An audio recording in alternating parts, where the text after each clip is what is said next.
Ok, cari garagiai, questa sera il Joyce Garage vi propone per la prima volta una formula un po' diversa per quanto riguarda l'intervista alla band ospite della puntata.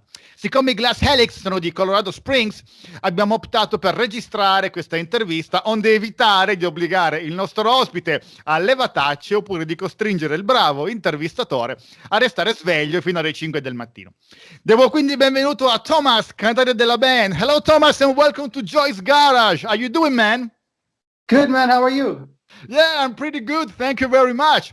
It's a real pleasure for us to propose a cool American band like yours to our fans that we love to call garagiai and to all the people who watch our showcast every Wednesday. So let's start as usual. What's your name, man? Hey, my name is Thomas. I sell T-shirts. I also do some singing on the side for this band called GLASS HELIX. Cool. Let me ask you straight ahead one question. Do you like Joji Dallesio? Who? Joji Dallesio is a very popular Italian singer from Naples who make crappy pop music, so maybe you don't know him, or maybe you do. Did you make any research on the internet? Actually, before you mentioned him, I actually never heard of him. He must be only a big part over there in Italy. But when I heard the name, I did do some research and I looked up some of his videos. And, for what it is, I have respect for the man. He's an artist, and it takes courage to be in the public eye like this. And obviously he's doing something right because, people like it and he has a following. So hats off to him. Yeah, that's right. That's a pretty cool, reply to my stupid question, man. But I appreciate your point of view, your respect that you have for him. I mean, even us. I don't mean that we don't respect him. It was like a kind of a joke because, of course, we are like a rock and metal fans. So Yeah. every time that especially here in Italy, you talk, you're serious? Are you listening to Joji Dallesio or what? So that's why we make this kind of weird question. Okay, let's go back to serious question, man. I know that GLASS HELIX were born in 2019, so you're a kind of young band, How was to start this band and facing after some months this global pandemic? Well, yeah, we're kind of a young band, and we work really hard. And at first, it was just me and my friend, the guitarist. He writes most of the music, and I come in. I write the lyrics, and I put down my vocal melody. It took us some time to find the other members for a while. It can be quite a challenge to find the right talent. But I feel you, man. Really, I got you. I know that it's hard. Yeah, and we have amazing guys in the band. We have an amazing drummer. He blows my mind sometimes. And just we work really well together. So I'm really grateful for how it came together. Really cool. Yeah. I know that you already published a couple of EPs and some singles. So are you also planning to release like a full length as well? I'm asking because a lot of bands nowadays prefer to focus on singles or on EPs instead of full lengths. Yeah, singles are definitely, I think, the way to go nowadays. You can release them every month, and it kind of keeps people interested because you're always doing something. I feel like big albums are kind of a thing of the past nowadays. I mean, bigger bands are still doing that, but even the CEO of Spotify said that you have to release something on a monthly basis to keep getting new fans and to keep people interested. Right. Yeah.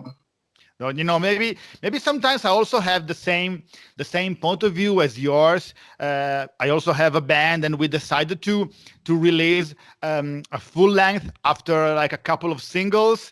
But unfortunately, we released it on March 2020, so it was like exactly when the pandemic started. So it was a mess. we didn't have the perfect timing, you know, but sometimes life is like that. Yeah, Okay. see, these long albums can be good too because you can plan it out a little more and it can be a little more cohesive rather than just releasing single after single. Yeah. You know, and it's more of an experience, and I can probably see us doing that like later on down in the line when we have a bigger following, so we can kind of plan that out and put some thought into it. Yeah, cool. So now, can you tell us something about, you know, the underground music scene in Colorado? You know, here in Italy, a lot of bands still think that US are like a, let me say, a rock and roll heaven where it's easier to play a lot of shows, get paid, have a lot of fans. Is that true? Well, you know, it is. I have to agree with that because, you know, America is kind of the place to go when you want to do music, you know, because it's a big thing here. You got shows every weekend. You got a big scene. You know, you go to California, there's tons of bands always doing something, you know, and we have big events here. Originally, I'm from Germany, so I only really got into music when I moved to the United States because it's more of a thing here, you know. So yeah, I really appreciate the scene here, and we have a pretty good scene, a lot of good bands that do things, and yeah, it's definitely the place to be if you want to do music. I mean, you know, I totally agree with you, but you mentioned that you were born in Germany, so where? Which city? I was born in Offenbach, Frankfurt. Offenbach, yeah. Yeah, I lived there for 16 years before I moved to the US. Okay. But you decided to, yeah, I'm doing like your own business, but you moved for the music, you moved for like the other kind of job or? It was my family. My mother divorced and she married an American. So he eventually brought us over here. Okay. With his family and all of that. So I see. Yeah, it's a pretty cool place. Yeah, nice. I mean, I've been a lot of times in Germany, maybe also even once in Offenbach, because you know also with the band, a lot of touring even in Germany, where you know maybe Germany together with the UK can be one of the only countries in Europe where the metal and hard rock scene are still like alive. I would say that maybe even in Switzerland, I think so. Of course, not in Italy or France or other country where it's like a little bit harder to, you know, find some venues to play or a lot of bands. Of course, it's not as much as in the United States, of course. Usually when things happen over in Europe, it's very big and it's a bigger band coming from overseas and things like that, right? Yeah, that's right. Yeah. I would definitely love to come back to Europe one day to come play some shows over there. Yeah, cool. It will be very, very nice. Well, in case, let me know because you know me and my band are not usually tour a lot, so I'm pretty sure that we can even do something together. Hopefully. Yep. So let me ask you one more question. Did you have any chance to play some shows before all this mess started? Have you planned any live streaming show? Actually, yeah, we got to play some shows before this whole pandemic happened. We released our first EP, and then we managed to get some shows at one of our venues here in town. We played with a band called Cold. Played with a band called Het PE, Soul Asylum. So we had like 4 shows before this whole thing started. And then once the pandemic hit, it just came to a screeching halt. Nobody was doing anything. We're having to follow regulations. And, you know, it was a really hard time for us. But it also gave us a chance to sit down and kind of put our thoughts on paper and write some new material. And now that we have 20 songs out on streaming services, you know, we kind of have something to work with now. And now that shows are starting to come back, I'm very excited to get back on stage and put on a show for everybody. I can imagine that, man, really. Which is really cool. But let me ask you one more question concerning your like songwriting. When you decided to write stuff, do you use any which kind of system you use? Like you're using like a DAW, like Cubase or other stuff to write music, and then you do it in the rehearsal room, or you use any other kind of writing stuff, songwriting? So most of our writing process happens on a computer. Well, what we do is we file share, we send each other's files, and then we add our own influence to it. It usually starts with our guitarist. He puts the music together, and then he'll send me his version, and then I'll sit down with it and I'll think, what can I write to this? What kind of words can I use? You know, I usually go off of what happens, usually something very current, how I feel during that period of time, and I just kind of come up with some thoughts, and then I add my vocals to it, and then the other guys after that add their influence, the bass and the drums. Cool. Yeah, and a lot of that happens remotely. We only get together to rehearse, really. That's pretty cool. Thanks for the information, because probably, especially during the last year or year and a half, it was the same process for almost every band, as you cannot move or you have to stay. There was some lockdowns almost everywhere, so it was like for some bands I would say a new method to do songwriting. Maybe others already did it in the past, but like for me, I already did it before, so it didn't change that much. But for some other bands which were like more used to write music during the rehearsals, they needed to use this new method with the computers. But nowadays it's like there are so many softwares that allows you to record and make some demos or even some EPs or recording albums, of course. Yeah, I definitely prefer this way of writing because it gives me time to sit down with the song and to kind of search my feelings and to kind of have some time to get a feel for it and to see where it goes. For me, jam writing, like when you get together and you rehearse and you come up with ideas, can sometimes be kind of clumsy. You have to come up with something on the spot, and it can be kind of time consuming. But I think for this way, for me, is perfect because I can listen to it and I can think about it and I can, search my feelings a little bit. Yeah, I totally agree with you. So let's talk gear now. You got a pretty cool, heavy sound, Do you use 7-strings, guitars, or lower tunings to obtain this kind of sound? And do you guys prefer like tube amps or profilers like Kemper or others? So those guitars, I don't know. I don't speak their language, man.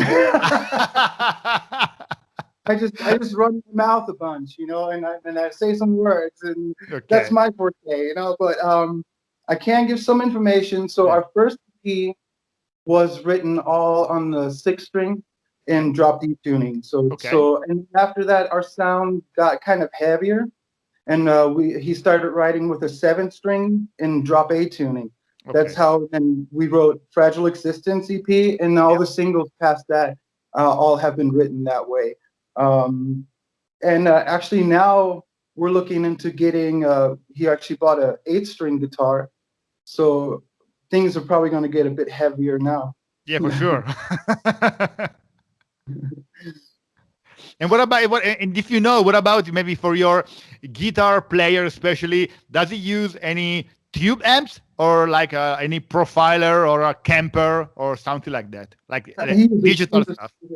Yeah, he uses a tube amp. I think he has a PV tube amp. Yeah, so that's kind of his thing, Cool. As for myself, I use a PA too. It's also a PV. I use a Sennheiser microphone, wireless. I like that freedom. I don't like the cord hanging around. Our bass. I know what you mean. Yeah, I've seen a lot of accidents with cord swinging around, coming apart, and things like that. So I like to be able to move around freely on stage too. So that's pretty nice. Our bassist, he uses a headless bass, so that's pretty cool. Yeah. Our drummer is he uses both electric and acoustic for certain situations. He likes to write a lot on electric, and then he uses his acoustic on stage. Cool. Let's talk about you now. I really, really love your vocal range. So just tell me, did you take, my pleasure. So did you take any specific lessons or you're more self-taught? And who's your reference if you have any? Yeah, I have a lot of influences. I've actually never been professionally trained. I never took any lessons or anything like that. The only thing I can say I did was I have a lot of delivery jobs, so I have a lot of time alone in cars, and I like to listen to the radio. So I end up singing along, and I've done that for about 10 years now. So there's quite a lot of practice there. Of course, it is. Listening to all my favorite songs and trying to sound like them, or trying to be kind of like them in my own version, So there's a lot of that goes into it. I've learned a lot over the years of how to sustain that and how to do it without hurting yourself. And I watch maybe a few YouTube videos here and there and figure out technique and things like that. But other than that, it's just me singing along to all my favorite songs. And I have my influences are like Tool, Slipknot, Disturbed, anything that came out of that 90s, early 1000 era, so I love rock and that's my thing, so. I totally get you, man. So it's a cool influences. I mean, I also listen to a lot of that bands that you mentioned. So of course, but when you talk about Slipknot, you talk about Corey Taylor, which at least for me, maybe today, I personally think that maybe it's on the top of the vocal range in metal music. Yeah, I think so. Yeah. Definitely, Cool. yeah.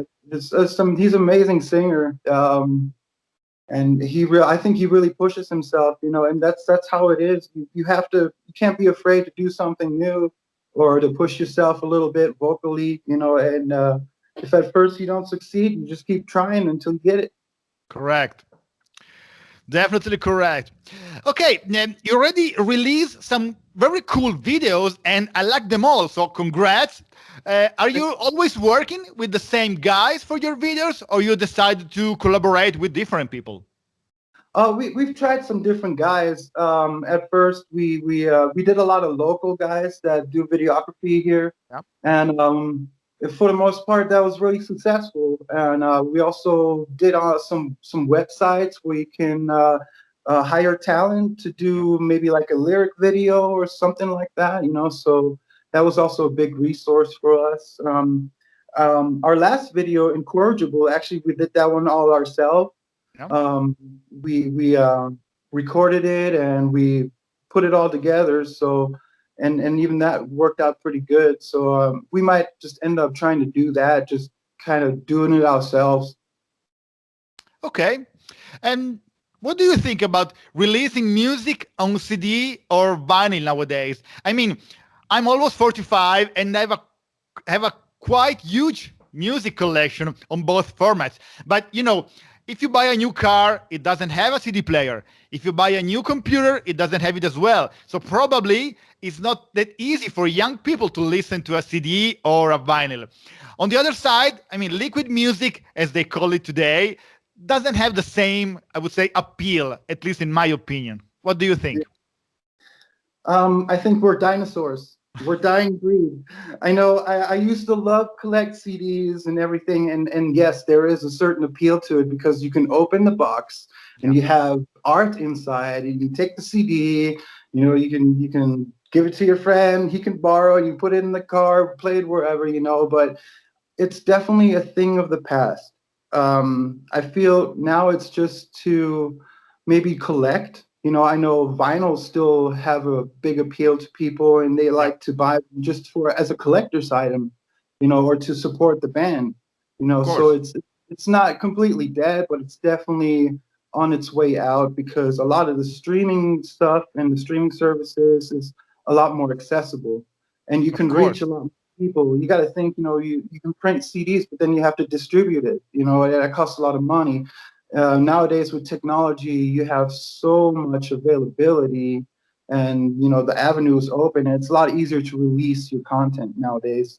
Of course, but on the other side, maybe when you do like live shows, it can still be something to sell or a part of the merch of the band, together with t-shirts, whatever stickers, because for the people that come to your shows, it can still be a thing. Maybe you cannot print like hundreds of copies like you did, I don't know, like even 5 or 10 years ago. Yeah. It's still a good merchandise item, and it's still a good item for people who want that extra little bit, and you can even have the band sign that copy for you, and you can hang it up, or you can just have it as a sort of a memento. But with streaming services being out there, it's definitely a smaller part of the music business now. Of course it is.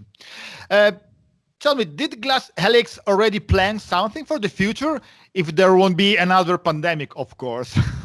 Yeah, definitely. We always have plans to release new content every month. We're actually working on a new song right now. Just got something new from my friend, and I'm working on some lyrics for it.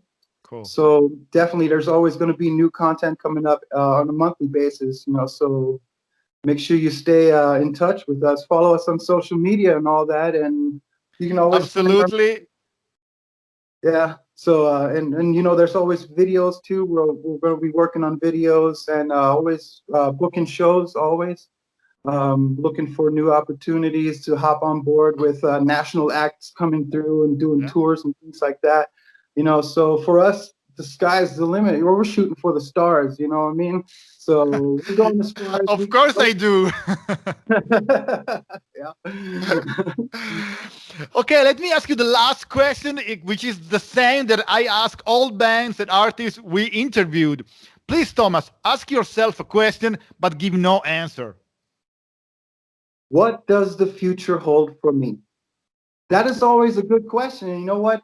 A lot of Glass Helix was stemmed on that idea. The thing is, you never know what tomorrow might hold. Yeah. So make the most of what you got today and never take it for granted. So that's kind of the vision behind Glass Helix. That's amazing, man. So really, well, thank you very much, Thomas, for being with us today. It's been a pleasure to talk to you, and I'm sure that our garagiai at home loved your band. So let's close this interview with the usual end part in Italian. So vi ricordo come sempre che potete, anzi dovete seguire i Glass Helix sui loro canali social, quindi Facebook, Instagram, ma non solo. Potete ascoltare la loro musica su Spotify e su YouTube. Vi ricordo anche che a partire da domani troverete Human Condition, il pezzo che vi abbiamo presentato questa sera, all'interno della playlist del Joyce Garage su Spotify. So once again, thanks a lot, Thomas. Say ciao to the other guys, and I do hope to meet you somewhere on Earth very soon, and why not? Maybe to share the stage with you guys. Oh yeah, thanks, Matteo. Thank you. Thank you. Ciao. Ciao. TEBE Studio UK.